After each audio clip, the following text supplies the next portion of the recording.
So my dear student, next question हमारे पास question number 3 है।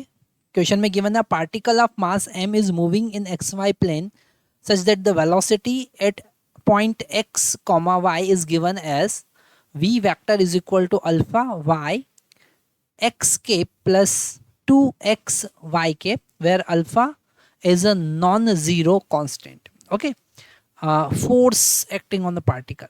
ओके तो यहाँ पर अगर हमको फोर्स फाइंड करना है, जैसे वेलोसिटी वेक्टर हमको गिवन है v vector is equal to, okay, v vector is equal to alpha y x cap, है ना। ये हमारा i कैप जैसा x कैप यहाँ पर गिवन है, unit vector in x direction and 2x y cap. Okay तो अगर हमें फोर्स फाइंड करना है तो हम फोर्स कैसे फाइंड करेंगे? Force vector is equal to mass into acceleration vector. Okay और एक्सेलरेशन फाइंड करने के लिए हम वेलोसिटी को डिफरेंशिएट करेंगे, है ना। तो ये हो जाएगा dv vector divided by dt। Okay तो जब हम डिफरेंशिएट करेंगे तो अल्फा कांस्टेंट है, y का डिफरेंशिएशन करेंगे t के रिस्पेक्ट में, तो ये होगा dy बाई dt और x cap as it is plus 2। Okay और x को डिफरेंशिएट करेंगे तो होगा dx by dt y cap. Okay तो यहाँ पर ये dy बाई dt, अगर हम इस वेलोसिटी वेक्टर को देखें तो जो vx है उसका वैल्यू है अल्फा इंटू वाई। ओके और अगर हम वी वाई की बात करेंगे, मतलब वेलोसिटी का y कंपोनेंट, तो वो है 2 अल्फा इंटू एक्स। ओके और ये dy बाई डी टी क्या चीज़ है? dy बाई डी टी मतलब x component y component of velocity, तो अल्फा एज इट इज इसको हम लिख सकते हैं वी वाई एक्स के प्लस इसको हम लिख सकते हैं 2 into V X Y cap. Okay तो यहाँ पर अगर हम वी वाई और वी एक्स का वैल्यू पुट कर देते हैं तो alpha as it is V Y का वैल्यू हमारे पास 2 alpha x X cap as it is plus V X का वैल्यू तो 2 एज इट इज़, ये वाला 2 एज इट इज़, और वी एक्स का वैल्यू हमारे पास में अल्फा इंटू वाई और Y cap as it is. ठीक है तो यहाँ पर अगर हम 2 अल्फा कॉमन ले लेते हैं तो एक्सेलरेशन वेक्टर हमको क्या मिलता है? एक्सेलरेशन वेक्टर हमको मिलेगा 2 alpha square. Okay 2 alpha square और ब्रैकेट में हमको मिलेगा X cap plus Y cap. Okay और इस एक्सेलरेशन की हेल्प से हम फोर्स कैलकुलेट करेंगे, तो फोर्स डेफिनेटली हमको मिलेगा 2m alpha square into X cap plus Y cap. Okay तो हम यहाँ पर चेक करें अगर कि कौन सा ऑप्शन सही है, तो 2 अल्फा m अल्फा स्क्वायर, हाँ डेफिनेटली ए ऑप्शन हमारा करेक्ट ऑप्शन है, ए वाला ऑप्शन करेक्ट ऑप्शन है ना। तो आप देख सकते हैं इस टाइप के क्वेश्चन बड़े इजी होते हैं अगर आपको सिंपल कैलकुलस पता है तो। Thank you. Hello my dear students, now we are talking about question number 16 of JEE advance 2022 paper 1 और ये मैच द कॉलम टाइप का हमारे पास में क्वेश्चन है। यहाँ पर बड़ा इजी क्वेश्चन है, ध्यान से समझेंगे तो डेफिनेटली हम बहुत इजीली इस क्वेश्चन को सॉल्व कर सकते हैं। List one describe four system, okay, each with the two particle A and B relative motion are shown as shown in list in figure. The list second gives the possible magnitude of their relative velocities at t equal to pi by 3 second. Okay तो यहाँ पर first वाला अगर हम देखें तो उसने कहा है कि A and B moving on horizontal circle of radius 1 meter with a uniform angular speed omega equal to 1 radian per second. The initial angular position of A and B at time t equal to 0 theta मतलब यहाँ पे रखा हुआ था और यहाँ पे रखा हुआ था। ओके दोनों एक दूसरे के परपेंडिकुलर है, एक जैसी स्पीड से मूव कर रहे हैं, ओमेगा दोनों का सेम है। अगर हम t equal to pi by 3 की बात करें और ओमेगा अगर यहाँ पर 1 रेडियन है तो थीटा कितना रोटेट करेंगे? ओमेगा इंटू टी, मतलब कि 1 इंटू पाई बाई 3। ओके मतलब पाई बाई 3 60 डिग्री वो रोटेट करेंगे, तो ए जो है वो रोटेट करके यहाँ पर आ जाएगा और बी जो है वो रोटेट करके यहाँ पर आ जाएगा, पर दोनों का जो वेलोसिटी है वो डेफिनेटली परपेंडिकुलर होगा। तो velocity of A with respect to velocity B का मैग्नीट्यूड अगर हम कैलकुलेट करेंगे तो वो मिलेगा V square plus V square.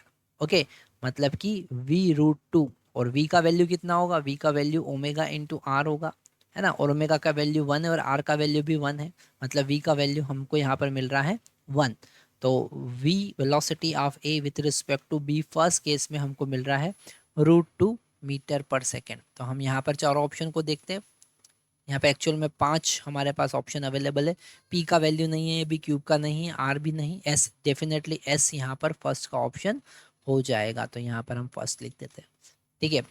Second वाले में देखते हैं, projectiles a and b fire at t equal to 0 and t equal to 0.1 second respectively with speed v is equal to 5 pi √2 meter per second and at 45 degree with horizontal as shown in figure. The initial separation large enough so that they not collide. g का value 10 लेना है, तो relative velocity निकालना है।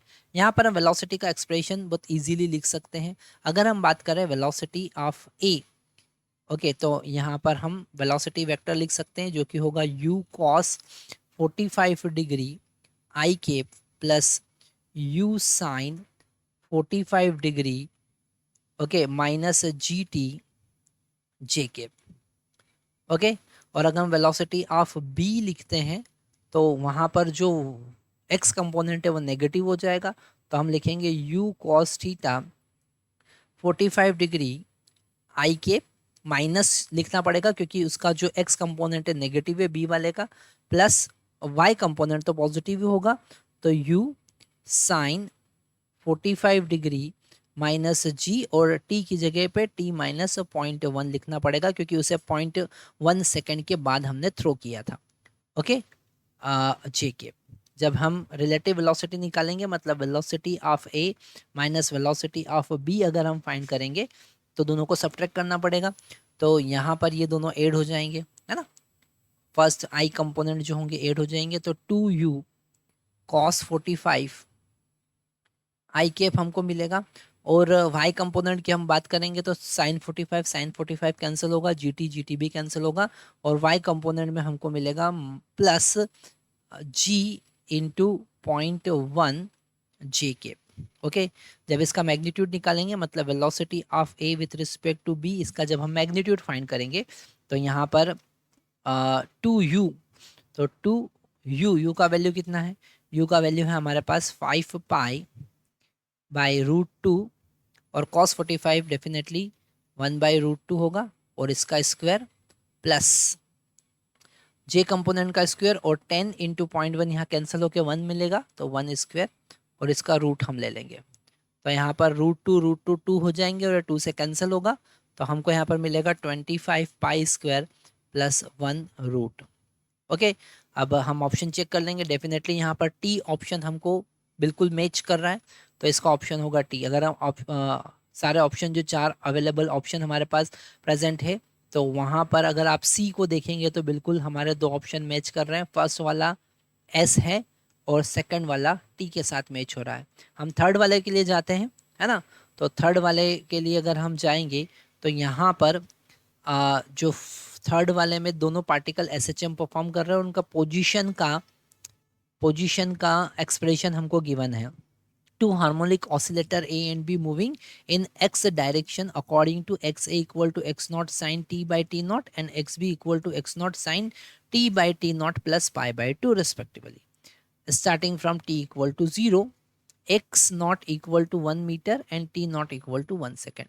तो अगर हम इस एक्स नॉट को डिफ्रेंशिएट करके वेलोसिटी वी ए कैलकुलेट करेंगे तो हमको मिलेगा x not by T not, और साइन का डिफ्रेंशिएशन कॉस हो जाएगा, cos T by T not. Okay, और यहाँ पर जब हम सबका वैल्यू पुट करेंगे तो वी ए जो हमको मिलने वाला है, ओके, वो मिलेगा एक्स नॉट का वैल्यू 1, टी नॉट का वैल्यू 1, और कॉस टी का वैल्यू हमको पाई बाई 3 पुट करना है, और टी नॉट का वैल्यू 1 है, मतलब पाई बाई 3, तो ये हो जाएगा हमारा √3/2। ओके, अगर हम वी बी की बात करते हैं, है ना, तो यहाँ पर वापस से हमको मिलेगा x not by T not cos pi by 3 plus pi by 2, और cos pi by 2 plus theta minus sine theta होता है, तो minus x not by T not, सबका वैल्यू पुट करेंगे तो यहाँ पर हमको मिलने वाला है -1/2। ओके, -1/2। तो रिलेटिव वेलोसिटी अगर हम निकालेंगे मतलब V A minus V B हम करेंगे, क्योंकि दोनों एक ही डायरेक्शन में है, तो आप डेफिनेटली यहाँ पर डायरेक्ट सब्ट्रैक्ट कर सकते हैं। तो -1/2, तो हमको मिलेगा √3 + 1/2।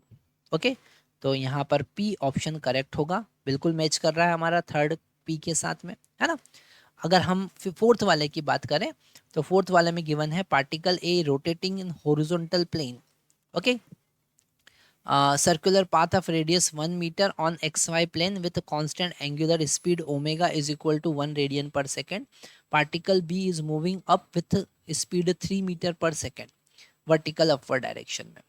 तो यहाँ पर जो एक्स वाई प्लेन में जो कंपोनेंट होगा, ठीक है, वो हमेशा वर्टिकल डायरेक्शन के परपेंडिकुलर होगा। मतलब हमारे पास में वी ए और वी बी हमेशा एक दूसरे के परपेंडिकुलर होंगे। मतलब आप V A with respect to B का मैग्नीट्यूड निकालेंगे तो हम लिखेंगे V A square plus V B square, क्योंकि दोनों एक दूसरे के परपेंडिकुलर होंगे हमेशा। तो यहाँ पर हम लिखेंगे 1 स्क्वायर, क्योंकि वी ए का वेलोसिटी 1 है और वी बी का वेलोसिटी 1 यहाँ से कैसे आया, क्योंकि ओमेगा का वैल्यू 1 है और रेडियस भी 1 है, जैसा हमने यहाँ पे कैलकुलेट किया था। और वी बी का वैल्यू 3 है, तो 3 का स्क्वायर, है ना। अल्टीमेट हमको मिलेगा √10, और ये यहाँ √10 हमको आर दिख रहा है, ठीक है। तो ये फोर्थ वाले का ऑप्शन आर हो जाएगा, मतलब हमारा सी ऑप्शन यहाँ पर करेक्ट है। Hello my dear students, now the next question is question number 8 from section 1 JEE Advanced 2022 paper 1, and this question, definitely this question clearly visible from chapter motion in plane, projectile motion. Question is that a projectile is fired from horizontal ground with a speed v and the projection angle theta. When the acceleration due to gravity is g, the range of projectile is d. Okay, if at highest point in its trajectory the projectile enter a different region where the effective acceleration due to gravity is g dash is equal to g divided by 0.81, then the new range g dash, sorry, d dash is equal to n into d. So what is value of n? Okay, तो यहाँ पर इस question में हमारे पास initial velocity v दे रखा है। Okay, तो यहाँ अगर हम देखते हैं तो इनिशियल वेलोसिटी v के अकॉर्डिंग अगर हम d की बात करते हैं, हमको पता है रेंज ऑफ प्रोजेक्टाइल मोशन, उसमें हमारे पास फार्मूला होता है u square into sine 2 theta divided bye g, है ना। इसे हम थोड़ा सा अगर ब्रेक करें, साइन 2 थीटा का वैल्यू पुट करें तो आपको पता है sine 2 theta is equal to 2 sine theta into cos theta होता है। तो आप यहाँ पर लिख सकते हैं u square into 2 sine theta into cos theta divided by g. तो ये हमारे पास d का वैल्यू है। पर यहाँ पर हाईएस्ट पॉइंट पर जो रिमेनिंग हाफ पोर्शन में अगर g डैश का वैल्यू हम g डिवाइडेड बाय 0.81 अगर कर देते हैं तो रिमेनिंग पोर्शन के लिए यहाँ पर अगर हमें कैलकुलेशन करना है तो हॉरिजॉन्टल प्रोजेक्शन यहाँ पर वो ऐसा रिमेनिंग हाफ के लिए ट्रीट होगा हॉरिजॉन्टल प्रोजेक्शन, और उसका initial velocity v cos theta होगा। हमको पता है हाईएस्ट पॉइंट पर केवल हॉरिजॉन्टल कंपोनेंट ही प्रेजेंट रहता है, वर्टिकल कंपोनेंट 0 हो जाता है। तो यहाँ पर इनिशियल वेलोसिटी उसका होगा u cos थीटा, और यहाँ पर इनिशियल हाइट जो होगा रिमेनिंग हाफ के लिए वो मैक्सिमम हाइट होगा h, और हमको पता है मैक्सिमम हाइट h का फार्मूला होगा u square sine square theta divided bye g, ये हमें पता है। फिर वो आगे का जो भी रेंज कवर करेगा, है ना, जो भी, जिसे हम फर्स्ट वाले हाफ पार्ट को d1 कंसिडर कर लेते हैं, जो कि होगा d/2 डेफिनेटली, क्योंकि वहां पर ग्रेविटी g ही है ना, तो d/2 होगा। और सेकंड d2 जो होगा, ओके, वो इस हॉरिजॉन्टल प्रोजेक्शन के लिए रेंज का फार्मूला हम यूज करेंगे, और वो होता है horizontal velocity u and the bracket √2h/g, है ना। उसका टाइम, है ना, इतना टाइम लगेगा वो ग्राउंड पर आने में। तो ये g d D2 हो जाएगा, पर यहाँ पर हम G की जगह G डैश यूज करेंगे। रिमेनिंग वैल्यू यहाँ पर पुट करते हैं तो D2 इज इक्वल टू हमको मिलेगा V। ओके, तो V एक्चुअल में U जो इनिशियल वेलोसिटी है इस रिमेनिंग हाफ के हॉरिजॉन्टल प्रोजेक्शन के लिए वो V cos थीटा है, तो U की जगह पर हम लिखेंगे V cos theta √2/G dash. Okay, और यहाँ पर H का वैल्यू हो जाएगा U²। ओके, U नहीं हम V यूज करेंगे, तो यहाँ पर V² into sine square theta divided bye G। यहाँ पर G डैश नहीं आएगा क्योंकि वो H का वैल्यू कहाँ से आया है, फर्स्ट हाफ से आया है, तो यहाँ पर अगर हम G डैश लिखेंगे तो बड़ी गलती कर देंगे। G डैश का वैल्यू केवल यहाँ पर रिमेनिंग हाफ के लिए हम यूज करेंगे जिस फार्मूले में G डैश यूज हो रहा है। तो G डैश का वैल्यू हम यहाँ पर पुट कर देते हैं, तो D2 का वैल्यू यहाँ से V² रूट से बाहर आएगा तो V इंटू V² हो जाएगा, साइन स्क्वायर थीटा बाहर आ जाएगा तो साइन थीटा हो जाएगा, और कॉस थीटा ऑलरेडी यहाँ पर प्रेजेंट है। ओके, और अगर हम यहाँ पर G और G, क्योंकि G डैश का वैल्यू हम यहाँ पर इसे रब करके G डैश का वैल्यू पुट कर ही देते हैं, तो अगर हम यहाँ पर G डैश का वैल्यू पुट करेंगे जो कि है G डिवाइडेड बाय 0.81।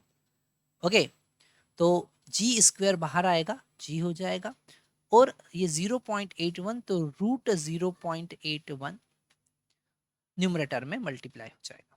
ठीक है, तो यहाँ तक हमको पूरा समझ में आया। इसे आगे सॉल्व करते हैं, तो यहाँ पर इस फार्मूले को चेंज करने के लिए, ठीक है, इसको D में कन्वर्ट करने के लिए डेफिनेटली हमारे पास D का जो वैल्यू होता है वो हम पहले ही लिख चुके हैं। यहाँ पर U लिखा है, वैसे V हम यूज कर रहे हैं, तो V² sine theta cos theta, पर 2 यहाँ पर मिसिंग है, तो हम 2 का मल्टीप्लाई और 2 से डिवाइड करके ये जो रिमेनिंग पोर्शन है ये हमारा D बन गया। मतलब हम लिख सकते हैं D/2 और √0.81 होगा 0.9। ओके, तो ये हमारे पास में आया, इसको हम लिख सकते हैं 0.45 इंटू डी। ओके, तो अगर हम n इंटू डी जो कि हमारा है D1 प्लस D2 है ना, न्यू जो रेंज है D डैश है ना, D डैश क्या है, D डैश है n into D, so n into D is equal to D1 का वैल्यू हमारे पास डेफिनेटली D/2 है, और D2 का वैल्यू 0.45 इंटू डी है। ओके, यहाँ पर डी डी डी कैंसिल हो जाएगा, हमारा n का वैल्यू हमको मिलेगा 0.5 प्लस 0.45, तो हम यहाँ पर n का वैल्यू कितना लिखेंगे 0.95 है ना, तो आंसर होगा हमारा 0.95। यहाँ पर हम जो फिल इन द ब्लैंक से इसमें लिखेंगे 0.95। ठीक है, तो आपको ये वैल्यू एंटर करना है। Thank you very much. Hello, my dear students. Now we are going to start the detailed analysis and detailed solution of JEE Advanced 2022 paper 1. Already we have completed solution and analysis of paper 1 2022 paper 1 का solution हम देख चुके हैं। वहाँ पर हमने हर एक question का स्टेप बाय स्टेप एनालिसिस देखा है, वहाँ उसका सॉल्यूशन देखा है, हमने देखा कि हर चैप्टर का कहीं ना कहीं कुछ वेटेज हर क्वेश्चन पेपर में हमको मिलता है। हम यहाँ पर पेपर 2 में अब देखने जा रहे हैं हर एक क्वेश्चन का particular solution, step by step उसका एनालिसिस हम देखेंगे, और यहाँ पर अगर किसी क्वेश्चन में कोई सेकंड अप्रोच, कोई इजी मेथड, कोई शॉर्ट ट्रिक, यहाँ पर टाइम सेविंग ट्रिक अगर हम लगा सकते हैं तो उसका भी हम कॉन्सेप्ट यहाँ पर देखने वाले हैं। सबसे पहले हम सेक्शन 1 की बात कर रहे हैं। सेक्शन 1 यहाँ पर क्लियरली विजिबल है कि 24 मैक्सिमम मार्क का है, मतलब सारे क्वेश्चन अगर आप सही अटेम्प्ट करते हैं तो 24 मार्क्स आपको मिलेंगे। यहाँ पर 8 क्वेश्चन इस सेक्शन में अवेलेबल है, मतलब हर एक क्वेश्चन जो है वो +3 मार्क का है।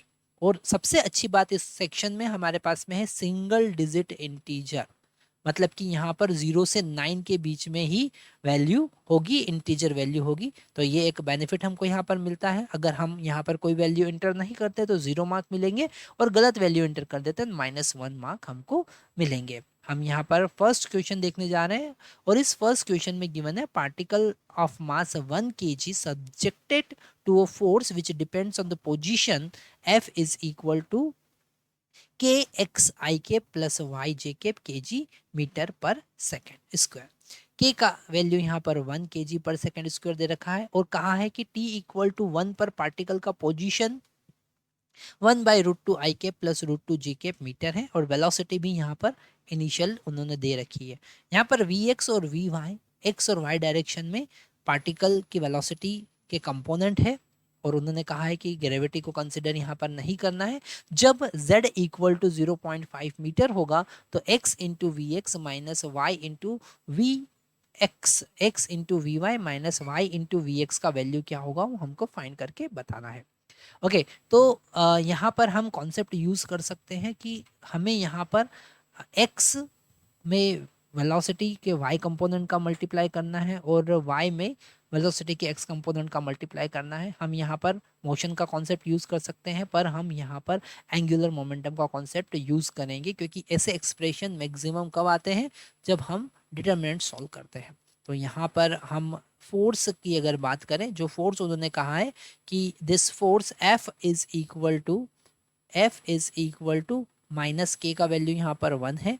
ओके, और x i cap plus y j cap, अगर इस फोर्स को हम प्लॉट करते हैं, अगर हम यहाँ पर कंसिडर करें वाई एक्सिस, हम यहाँ पर कंसिडर करें एक्स एक्सिस, और वर्टिकल अपवर्ड डायरेक्शन में हम जेड एक्सिस यहाँ पर कंसिडर करते हैं। ओके, तो यहाँ पर अगर इस फोर्स को प्लॉट करें तो ये फोर्स हमेशा हमको पता चल रहा है कि ओरिजिन से पास होगा, है ना, क्योंकि इसका डायरेक्शन ही उन्होंने एक्स और वाई के टर्म में दे रखा है। तो फोर्स जो होगा वो कहाँ से पास होगा, ओरिजिन से पास होगा। ये फोर्स वेक्टर कहाँ से पास होगा, ओरिजिन से पास होगा। मतलब कि अगर हम ओरिजिन के अबाउट फोर्स का टॉर्क देखें, मोमेंट देखें, तो वो जीरो होगा। तो यहाँ पर टॉर्क हम यहाँ पर लिख सकते हैं, torque of F vector about origin is equal to 0। कितना होगा, 0 होगा, इक्वल टू 0। ओके, मतलब यहाँ पर एंगुलर मोमेंटम कांस्टेंट होगा। Angular momentum initial is equal to angular momentum at any time t। Okay, तो जब हम एंगुलर मोमेंटम की बात करेंगे तो हम यहाँ पर V M R cross V, okay, और यहाँ पर ये 1 हम लिख देते हैं, मतलब कि इनिशियल, और इज इक्वल टू होगा m r2 cross v2। Okay, अगर फोर्स टॉर्क यहाँ पर 0 है, ओके, मतलब कि जो एंगुलर मोमेंटम होगा वो कांस्टेंट होगा। m से m यहाँ पर हम कैंसिल कर सकते हैं। स्टार्टिंग में अगर हम r क्रॉस v फाइंड करें तो हम डिटर्मिनेंट का कॉन्सेप्ट यूज कर सकते हैं। हम यहाँ पर लिख सकते हैं आई cap, j cap, k cap, और r के कोफिशिएंट यहाँ पर है 1/√2। ओके, और √2, और स्टार्टिंग में हम ओरिजिन t इक्वल टू 0 पर यहाँ पर y z कोऑर्डिनेट 0 है। ओके, और अगर हम वेलोसिटी की बात करें तो यहाँ पर वेलोसिटी है 1/√2 i cap, sorry root minus √2 and 2/पाई। ओके, इज इक्वल टू, अगर हम सेकेंड केस में देखें तो यहाँ पर i cap, j cap, k cap, और पोजीशन हम मान रहे हैं एक्स, वाई, और जेड का वैल्यू यहाँ पर गिवन है 0.5। ओके, और वेलोसिटी हम लिख रहे हैं वी एक्स, वी वाई, और यहाँ पर जेड डायरेक्शन में कोई फोर्स का कंपोनेंट नहीं है, तो वाई डायरेक्शन का, सॉरी जेड डायरेक्शन का वेलोसिटी कांस्टेंट होगा, 2/पाई होगा। इसे हम सॉल्व करते हैं।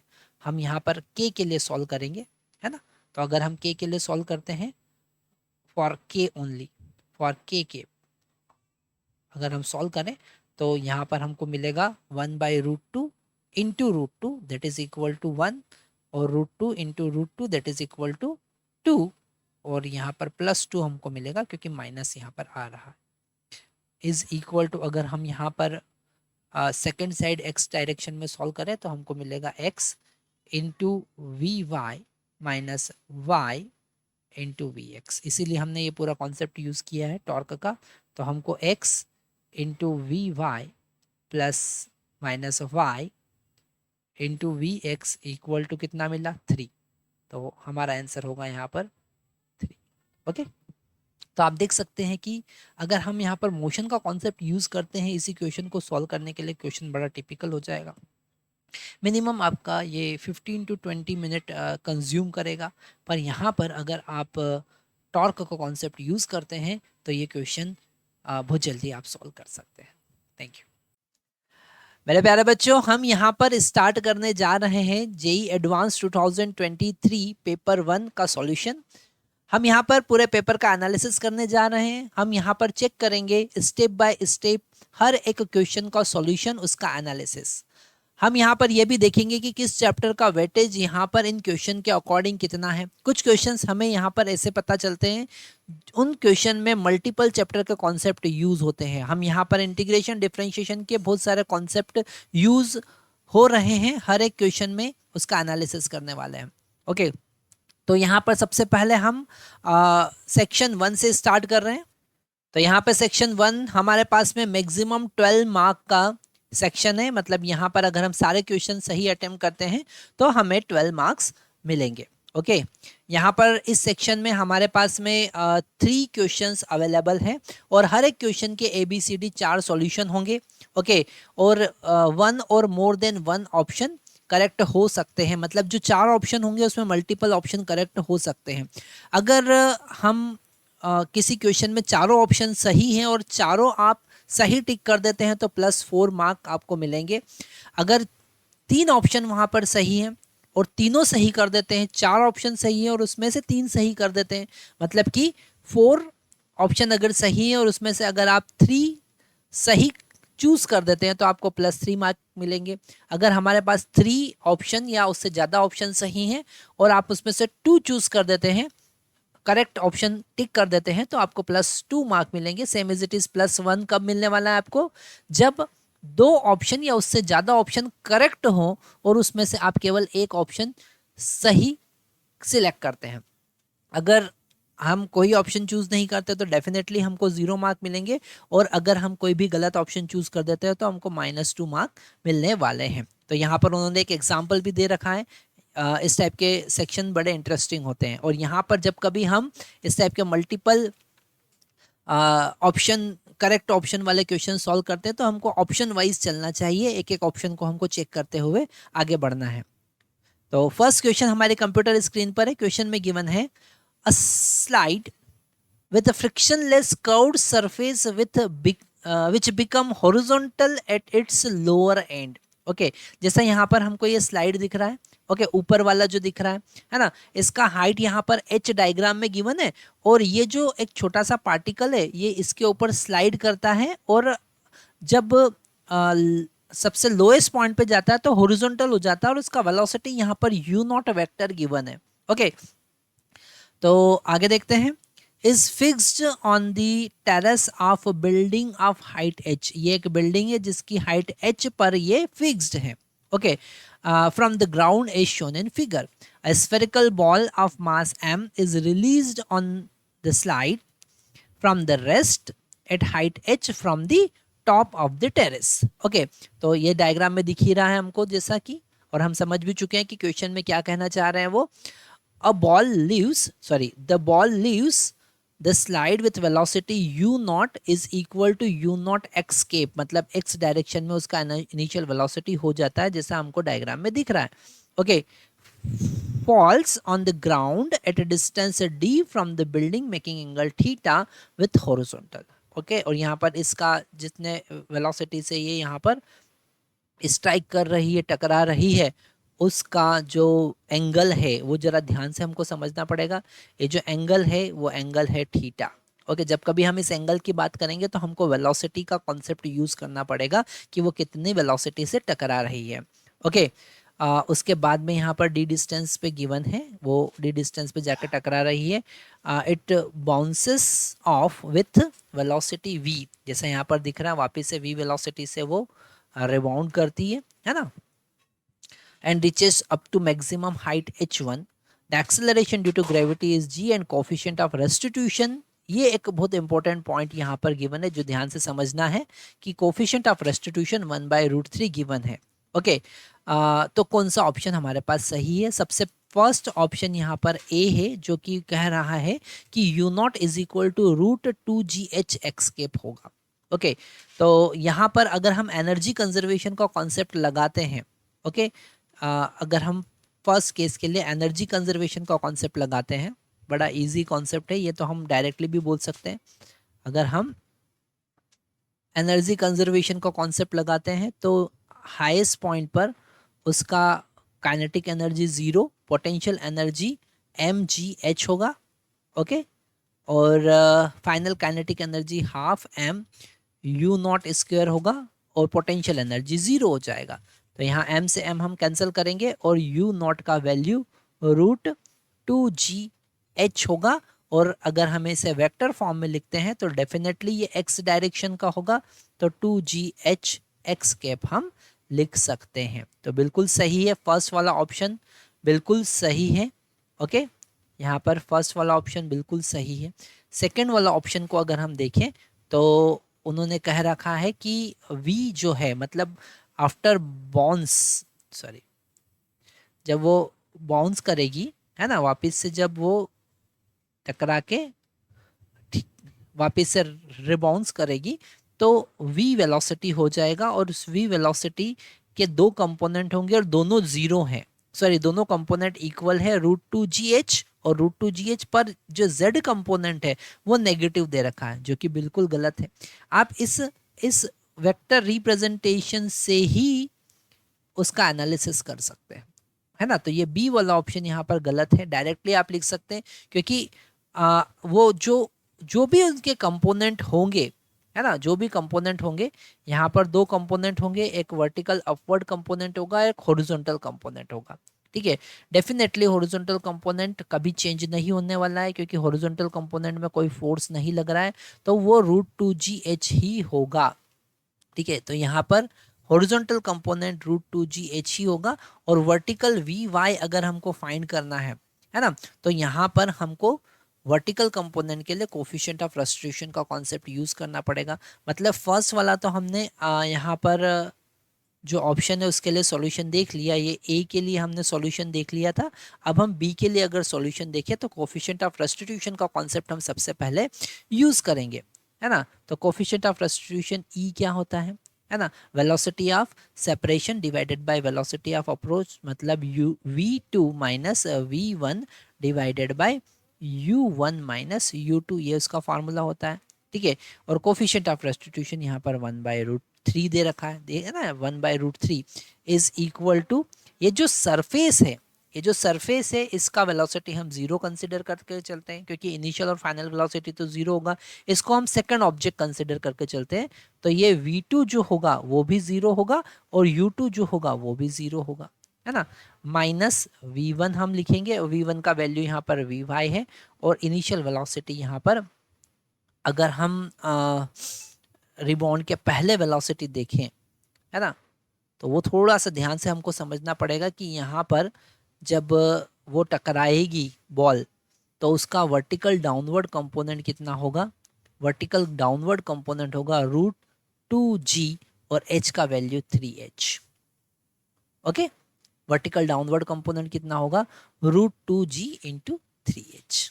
अब ये कहाँ से आया वो ध्यान से समझना पड़ेगा, क्योंकि जब वो h हाइट से वर्टिकल डाउनवर्ड डायरेक्शन में मूव करेगी तो उसका इनिशियल वेलोसिटी तो 0 होगा। ओके, यहाँ पर इनिशियल वेलोसिटी तो 0 होगा।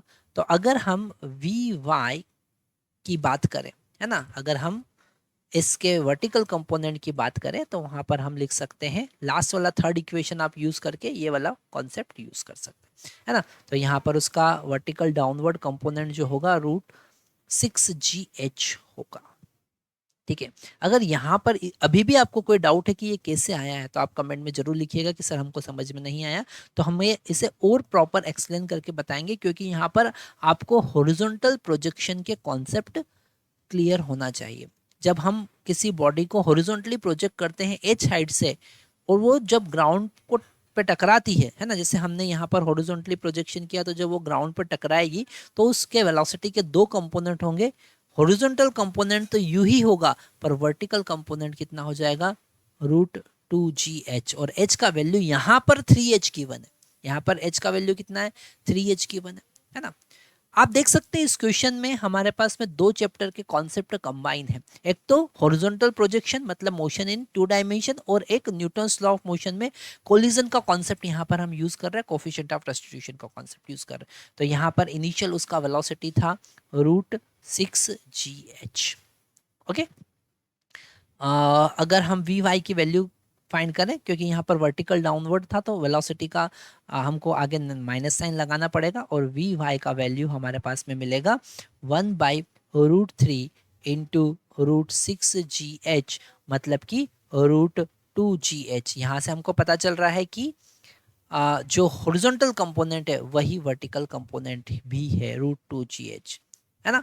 मतलब ये बी वाला ऑप्शन का मैग्नीट्यूड तो बिल्कुल सही बता रहा है, पर डायरेक्शन बिल्कुल गलत बता रहा है। यहाँ पर माइनस जेड कैप नहीं आना चाहिए, यहाँ पर प्लस जेड कैप आना चाहिए। ओके, तो यहाँ पर सेकंड वाला ऑप्शन बिल्कुल गलत है। अगर हम थीटा का वैल्यू फाइंड करें, थीटा का वैल्यू फाइंड करें, तो अब हम यहाँ पर थर्ड ऑप्शन के लिए जाएंगे, है ना। अब अगर हम सी के लिए यहाँ पर जाते हैं तो टेन थीटा जो होगा जब वो टकराएगा तो उसका वेलोसिटी कितना होगा वो पता करना पड़ेगा। तो उस वेलोसिटी का मान लेते हैं जब वो टकरा रहा था उसका वेलोसिटी है v, है ना, ये v वेक्टर है, और इसके दो कंपोनेंट है, एक हॉरिजॉन्टल कंपोनेंट जो कि √2 g h है, और वर्टिकल कंपोनेंट जो कि √6 g h है।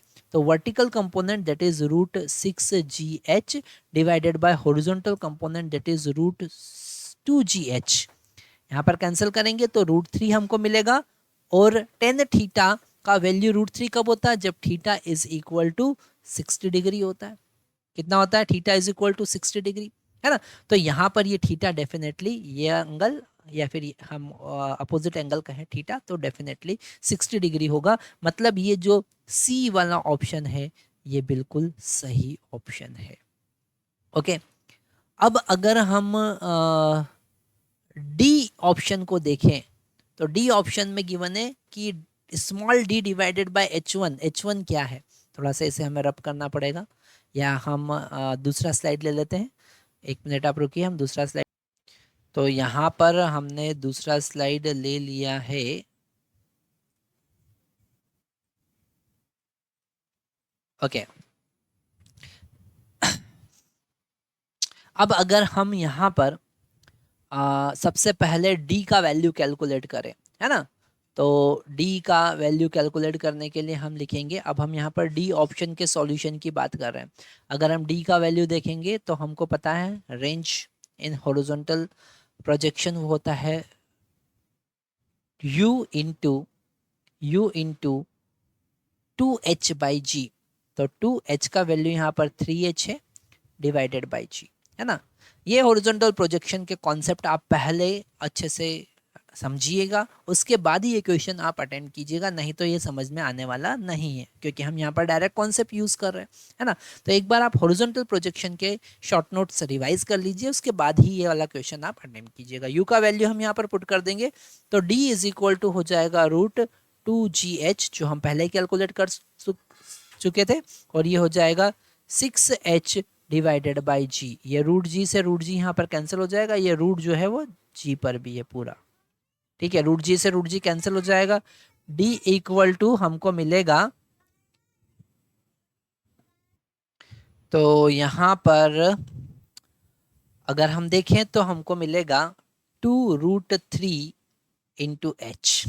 ओके, अब हमें h1 कैलकुलेट करना है कि जब वो रिबाउंड करेगा तो कितना मैक्सिमम हाइट पर जाएगा, ठीक है, और वो निकालने के लिए हम मैक्सिमम प्रोजेक्शन का कॉन्सेप्ट यूज कर सकते हैं, इसलिए हमको इनिशियल वेलोसिटी v पता होना चाहिए, और इनिशियल वेलोसिटी v का मैग्नीट्यूड हम ऑलरेडी देख चुके हैं, √2 g h x के प्लस z के, है ना। ये हम बात कर चुके हैं, दोनों कंपोनेंट इक्वल है, उसके दो जो कंपोनेंट थे हॉरिजॉन्टल कंपोनेंट और वर्टिकल कंपोनेंट, हॉरिजॉन्टल कंपोनेंट कितना था √2 g h, ये हमने देखा, और vertical upward component coefficient of restitution लगाने के बाद हमारे पास में √2 g h ही आया था, है ना। तो ये दो कंपोनेंट हमने यहाँ पे लिखे, एक x डायरेक्शन में था और एक z डायरेक्शन में था। अगर इसका मैग्नीट्यूड हम देखेंगे तो वो हो जाएगा √2 g h इंटू √2, है ना, i के कोफिशिएंट का स्क्वायर प्लस z के कोफिशिएंट का स्क्वायर, तो 1 स्क्वायर प्लस 1 स्क्वायर कितना हो जाएगा √2, है ना। तो ये उसका मैग्नीट्यूड आया। और थीटा कितना होगा बताइए, अगर हॉरिजॉन्टल और वर्टिकल कंपोनेंट इक्वल है तो यहाँ पर एंगल ऑफ प्रोजेक्शन जो होगा, जैसे हम θ1 कंसिडर कर लेते हैं, है ना, ये जो एंगल ऑफ प्रोजेक्शन होगा वो कितना होगा, यहाँ पर एंगल ऑफ प्रोजेक्शन कितना होगा बताइए, θ1 कितना होगा, 45 डिग्री, है ना। क्यों होगा 45 डिग्री, क्योंकि दोनों कंपोनेंट इक्वल है तो 45 डिग्री। ओके, यहाँ पर अगर आप h1 का वैल्यू कैलकुलेट करेंगे तो उसमें लिख सकते हैं u स्क्वायर, है ना, हम लिखेंगे v square into sine square theta divided bye 2g। Okay, तो u स्क्वायर का वैल्यू हमारे पास में होगा √4gh, और इसका होल स्क्वायर हम करेंगे, साइन 45 डिग्री 1/√2 होता है, और इसका भी हम स्क्वायर करेंगे डिवाइडेड बाय 2g। तो h1 का वैल्यू कितना आया जरा देखिए, तो यहाँ पर हमको मिलेगा 4gh into 1/2 divided by 2g। यहाँ g से g कैंसिल हो जाएगा और ये 4 भी कैंसिल हो जाएगा। अल्टीमेट h1 का वैल्यू h के बराबर हमको मिलता है। और अगर हम d/h1 कैलकुलेट करें तो d का वैल्यू कितना आया, d का वैल्यू तो 2√3 इंटू h आया। ओके, और h1 का वैल्यू कितना आया, h के बराबर, h से h यहाँ कैंसिल हो जाएगा और हमको मिलेगा 2√3। ओके, बिल्कुल सही ऑप्शन है, आप देख सकते हैं, है ना, डी वाला ऑप्शन बिल्कुल सही है। तो ए बी नहीं चूज करेंगे हम, और सी चूज करेंगे। अगर आप ये तीनों ऑप्शन जो हैं बी वाले को छोड़कर तीनों ऑप्शन टिक करते हैं तो आपको 4 मार्क पूरे मिलेंगे। थैंक यू मेरे प्यारे बच्चों। हम यहाँ पर क्वेश्चन नंबर 12 देख रहे हैं। हम अभी जेईई एडवांस 2023 पेपर 1 का सॉल्यूशन देख रहे हैं, और हमारे पास में नेक्स्ट क्वेश्चन जो आता है वो क्वेश्चन नंबर 12 आता है। ओके, और ये क्वेश्चन भी हमारे पास में नॉन नेगेटिव वैल्यू इंटर करने वाला है, इंटीजर वैल्यू हमको इंटर यहाँ पर करना है। क्वेश्चन में गिवन है person of height 1.6 metre is walking away from a lamp post of height 4 metre along the straight path on the flat ground. Okay, lamp post and person are always perpendicular to the ground. If the speed of person is 60 centimeter per second, then the speed of tip of person's shadow on ground with respect to person in centimeter per second. Okay, तो यहाँ पर अगर इस concept को हम ध्यान से देखते हैं तो ये हमारा फ्लैट ग्राउंड है। ओके, और यहाँ पर एक लैंप लगा हुआ है। ओके, और यहाँ से लैंप का शेडो ऐसा गिर रहा है। ओके, यहाँ पे कोई पर्सन है और ये पर्सन जो है, ठीक है, इस पर्सन के का जो टिप है ना, इसका शेडो यहाँ पर गिर रहा है। ओके, तो अगर इसका हाइट 4 मीटर यहाँ पर गिवन है और पर्सन का हाइट जो है 1.6 मीटर गिवन है। ओके, तो हमको गिवन है ये पर्सन जो है इसका वेलोसिटी वीपी हम कंसिडर करते हैं, पर्सन वेलोसिटी वो है 60 सेंटीमीटर पर सेकेंड। ओके, तो ये जो टिप है, शेडो का टिप है, ये कितनी वेलोसिटी से मूव करेगा वो हम पहले फाइंड करेंगे। मान लेते हैं इसको लिख देते हैं VT, that is velocity of tip. Okay, तो हम यहाँ पर इस एंगल थीटा का यूज करेंगे। ओके, और इस बड़े वाले ट्रायंगल में अगर हम टेन थीटा लगाते हैं तो वो होगा height that is equal to 4 divided by, अब यहाँ पर कुछ साइन कन्वेंशन हम लेते हैं, है ना। मान लेते हैं यहाँ पर x इक्वल टू 0 है और यहाँ पर x इक्वल टू x है और यहाँ पर x डैश है। ओके, जो टिप है उसका पोजीशन है x डैश, जो पर्सन है उसका पोजीशन x है ना। तो अगर हम बड़े वाले ट्रायंगल में देखें तो 4 डिवाइडेड बाय x डैश हमको मिलेगा इज इक्वल टू, अगर हम छोटा वाला ट्रायंगल देखें तो उसका हाइट है 1.6 और बेस कितना है x dash minus x. Okay, इसे हम कैंसिल करेंगे तो ये मिलेगा हमको, यहाँ से ये पॉइंट कैंसिल करके इधर 0 लगाते हैं, ये मिलेगा 10 और ये मिलेगा हमको 4। तो हमको मिलेगा 5 divided by X dash is equal to 2 divided by X dash minus X. Cross multiply करेंगे तो 5x dash minus 5x equal to 2x dash. इसे आगे सॉल्व करेंगे तो 3x dash equal to 5x हमको मिला। इसे हम डिफ्रेंशिएट करेंगे तो 3 dx dash by dt is equal to 5 dx by dt लिख सकते हैं, है ना।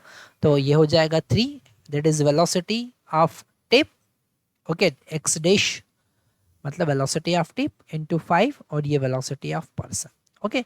तो वेलोसिटी ऑफ टिप हमको ग्राउंड के रिस्पेक्ट में मिलेगा 5/3 into velocity of person, okay, velocity of person that is 60, okay. तो इसे कैंसिल करेंगे, 20 टाइम कैंसिल होगा और वेलोसिटी ऑफ टिप कितना आया 100 सेंटीमीटर पर सेकेंड। पर हमको रिलेटिव वेलोसिटी निकालना है, मतलब velocity of tip with respect to person find करना है, मतलब velocity of tip minus velocity of person हम लिखेंगे, ओके, मतलब 100 minus 60 that is equal to 40।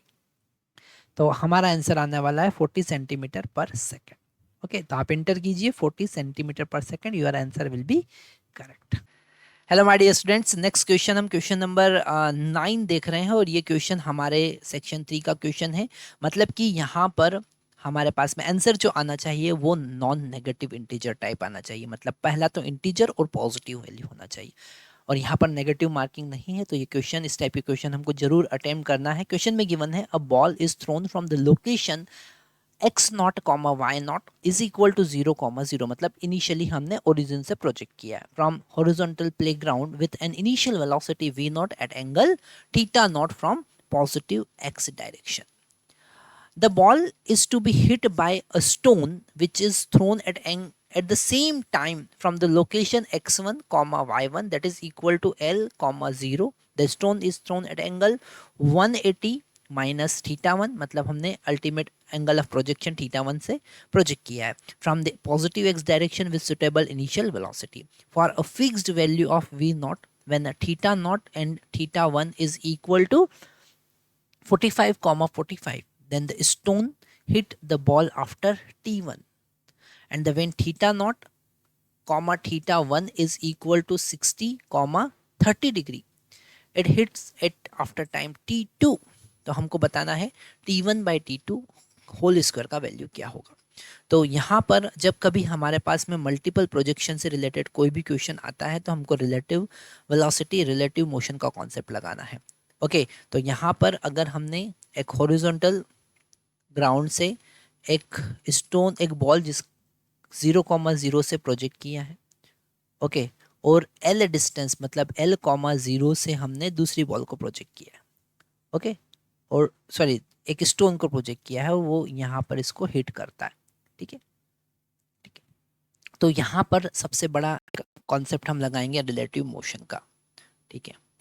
और रिलेटिव मोशन में हम एक्सेलरेशन की अगर बात करेंगे, अगर हम रिलेटिव एक्सेलरेशन की बात करेंगे तो रिलेटिव एक्सेलरेशन यहाँ पर कितना होगा 0, ठीक है। रिलेटिव एक्सेलरेशन ए रिलेटिव की अगर हम बात करेंगे तो acceleration of first minus acceleration of second that is equal to 0, ठीक है। एक्सेलरेशन यहाँ पर 0 होगा, ठीक है। अगर एक्सेलरेशन 0 होगा तो रिलेटिव वेलोसिटी यहाँ पर इक्वल होना चाहिए, मतलब v not sine theta not is equal to v1 sine theta 1 होना चाहिए, ठीक है। क्योंकि अगर हम वर्टिकल डायरेक्शन में देखें और वो एक पॉइंट पर हिट कर रहे हैं, मतलब वर्टिकल डायरेक्शन का वेलोसिटी उनका सेम होना चाहिए, ठीक है। तभी वो एक पॉइंट पर जाकर मिलेंगे, है ना। वर्टिकल डायरेक्शन का वेलोसिटी एक जैसा होना चाहिए तभी वो एक पॉइंट पर मिलेंगे, है ना। तो वर्टिकल डायरेक्शन का वेलोसिटी हमने इक्वल कर दिया है, ये हमारा इक्वेशन नंबर 1। अच्छा, यहाँ पर अगर हम हॉरिजॉन्टल डायरेक्शन की वेलोसिटी देखें, है ना, अगर हम रिलेटिव वेलोसिटी देखें एक्स डायरेक्शन की, तो रिलेटिव वेलोसिटी एक्स डायरेक्शन का होगा v not cos theta 1 plus v1 sine theta 1। यहाँ पर थीटा नॉट आना चाहिए, v नॉट कॉस थीटा 1, ये रिलेटिव वेलोसिटी है एक्स डायरेक्शन का, है ना। जब हम एक्स डायरेक्शन की बात करेंगे तो फर्स्ट वाला पार्टिकल का वेलोसिटी जो होगा वो होगा v not cos theta naught, okay. और सेकंड स्टोन का वेलोसिटी देखें तो वो होगा v1 कॉस थीटा 1, है ना। अपोजिट डायरेक्शन में तो इसलिए ऐड हो जाएंगे और वो टोटल डिस्टेंस l कवर करेंगे। टोटल कितना डिस्टेंस l कवर करेंगे तो जो टाइम लगेगा डेल्टा t वो होगा l डिवाइडेड बाई vx, मतलब कि l divided by v not cos theta naught plus v1 cos theta 1, okay. तो यही इन दोनों इक्वेशन को, इसको इक्वेशन नंबर 2 लिखेंगे। दोनों इक्वेशन को जब हम सॉल्व करेंगे तो हमारे पास में आंसर आने वाला है।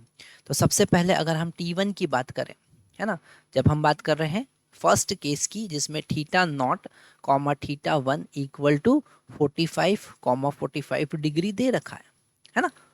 तो यहाँ पर जब वैल्यू पुट करेंगे तो वी नॉट और वी वन में रिलेशन पहले फाइंड करेंगे। दोनों का वैल्यू 45 45 है, तो v not equal to v one आ गया। ओके, और यहाँ पर अगर हम T1 कैलकुलेट करेंगे तो वो होगा L divided by 2 v not, और cos 45 कितना होगा 1/√2। तो ये हम लिख सकते हैं इसे L divided by v not into √2। ये आया हमारा T1। Same as it is अगर हम सेकंड केस की बात करते हैं जहाँ पर थीटा नॉट, यहाँ पर कलर चेंज कर लेते हैं तो आपको इजी रहेगा समझने के लिए। थीटा 1 इज इक्वल टू हमारे पास 60 डिग्री कॉमा 30 डिग्री गिवन है ना। तो जब वैल्यू पुट करेंगे तो हमको मिलेगा वी नॉट साइन 60 डिग्री हमको पता है √3/2 होता है, और वी वन साइन 30 डिग्री 1/2 होता है। तो कैंसिल कर देंगे, यहाँ पर हमको एक इक्वेशन मिलेगा कि वी वन इक्वल टू, हमको वी नॉट के टर्म में चाहिए, मतलब हम लिखेंगे v not equal to v one divided by √3। Okay, अगर हम यहाँ पर T2 फाइंड करें तो T2 यहाँ पर होगा L divided by v not, और cos 60 1/2 होगा, प्लस वी वन का वैल्यू यहाँ पर पुट करेंगे जो कि है सॉरी, वी वन का वैल्यू यहाँ पर हम पुट करेंगे v one equal to √3 times of v not, क्योंकि पूरा एक्सप्रेशन हमको वी नॉट में चाहिए इसलिए वी वन का। तो वी वन का वैल्यू हो जाएगा √3 इंटू वी नॉट, और cos 30 डिग्री √3/2 होता है ना। तो अल्टीमेट ये T2 का वैल्यू जब हम कैलकुलेट करेंगे तो हमको मिलेगा L डिवाइडेड बाई ये 2 का ऊपर मल्टीप्लाई कर सकते हैं, है ना, और ये हो जाएगा v not 4 v not. Okay, मतलब कि हमको मिलेगा L divided by 2 v not. ठीक है, दोनों का रेशियो लेंगे T1/T2 हम लिखेंगे। यहाँ पर कलर फिर से हम चेंज कर लेते हैं। अगर हम T1/T2 फाइंड करेंगे, T1/T2 फाइंड करेंगे, ठीक है, तो T1/T2, T1 का वैल्यू कितना है, T1 का वैल्यू है L divided by v not √2, और यहाँ पर इसका वैल्यू कितना है L divided by 2 v not. तो L से L कैंसिल, वी नॉट से वी नॉट कैंसिल, अल्टीमेट मिलेगा हमको 2/√2 दैट इज इक्वल टू √2। पर हमको यहाँ पर T1/T2 का होल स्क्वायर फाइंड करना है, तो वो हो जाएगा 2। तो हमारा आंसर कितना होगा 2। ओके, आप एंटर करेंगे 2, जो कि एक पॉजिटिव वैल्यू है, इंटीजर वैल्यू है।